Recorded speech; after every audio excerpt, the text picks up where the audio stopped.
പക്ഷെ ഞങ്ങളെല്ലാം കൊല്ലത്ത് SFI പ്രവർത്തകരായി വരുമ്പം സഖാവ് G. സുധാകരൻ സാറ് വിദ്യാർത്ഥി പ്രസ്ഥാനത്തിന്റെ നേതാവും പാർട്ടിയുടെ നേതാവും യുവജന അന്നത്തെ KSYF-ന്റെ നേതാവും ഒക്കെ ആയിരിക്കുമ്പോൾ തന്നെ പഠിപ്പിക്കുകയും ചെയ്യുമായിരുന്നു.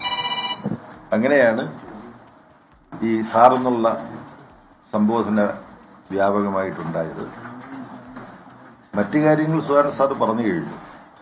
കോളയത്തോട് പാർട്ടി ഓഫീസിലും പിന്നെ ബോയ്സ് ഹൈസ്കൂൾ ജംഗ്ഷനിലുള്ള അതിനു മുമ്പുള്ള ചെറിയ ഓഫീസിലും നമ്മുടെ ഇവിടുത്തെ കുറുപ്പ് KNP കുറുപ്പ് എന്ന് വിളിക്കുന്ന അദ്ദേഹം ദേശാഭിമാനിയുടെ ലേഖകനായിട്ട് അവിടെ ഉണ്ട്. അപ്പം അന്നത്തെ കാര്യങ്ങളെല്ലാം വളരെ ചുരുക്കം വാക്കുകളിൽ പറഞ്ഞു. ഞങ്ങളുടെ ഈ പഴയകാല ഓർമ്മകളിൽ ഞങ്ങൾക്ക് രണ്ടുപേർക്കും കോമൺ ആയിട്ടുള്ളൊരു ഘടകം, കുറച്ചുകാലം ഞാൻ ആലപ്പുഴയും വന്ന് പ്രവർത്തിച്ചിട്ടുണ്ട്. സുധാകരൻ സാറ് കൊല്ലത്ത് പ്രവർത്തിച്ചു, അതിനുശേഷം കുട്ടനാട്ട് ഏരിയ സെക്രട്ടറി, ബാക്കിയെല്ലാം നിങ്ങൾക്കറിയാം.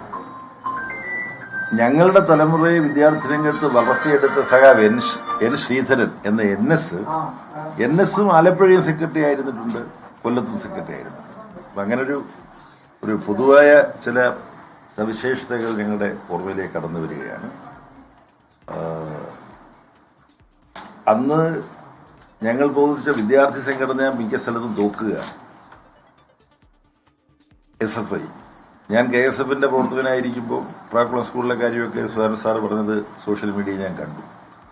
സ്കൂളിൽ ഞങ്ങൾ സ്ഥാനാർത്ഥികളായിട്ടിരിക്കുന്നത് തോക്കാൻ വേണ്ടിയിട്ടാണ്. കൊല്ലം SM കോളേജിൽ വരുമ്പോഴും സുധാകരൻ സാറിന്റെ സമയത്ത് ചില സീറ്റുകൾ ജയിച്ചിരുന്നു, പക്ഷെ പിന്നെയും കേസ് ജയിക്കും.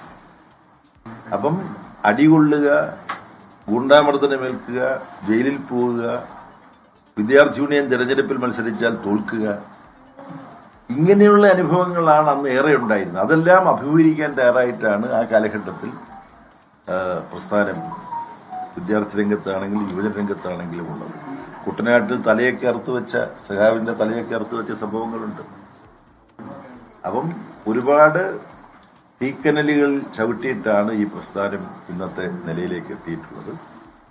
അപ്പോൾ ഒരു പ്രത്യേക സാഹചര്യത്തിൽ ഈ സംഘടനയുടെ പാർട്ടിയുടെ ഒരു വലിയ ചുമതല, അനർഹമെന്ന് ഞാൻ കരുതുന്ന ചുമതലകളിൽ ഇപ്പോൾ ഈ ജനറൽ സെക്രട്ടറി പദത്തിൽ വന്നിരിക്കുകയാണ്.